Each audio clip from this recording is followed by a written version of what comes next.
Sekali lagi dalam tahun 2025 saya join competition Sabah Hospitality Fiesta di SICC Kota Kinabalu.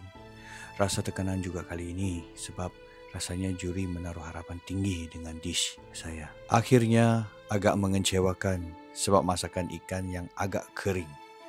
Terdetik di hati saya memang tiada harapan lah dan akhirnya saya tidak dapat medal untuk kali ini.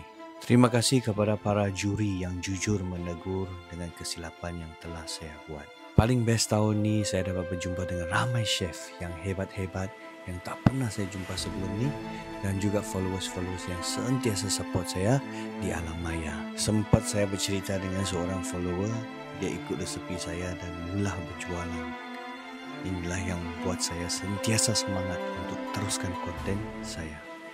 Terima kasih semuanya. Student-student sekarang pun hebat-hebat belaka.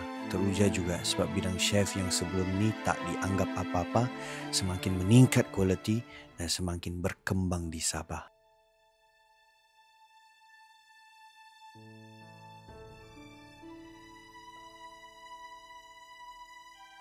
Akhir kata, menang kalah itu biasa.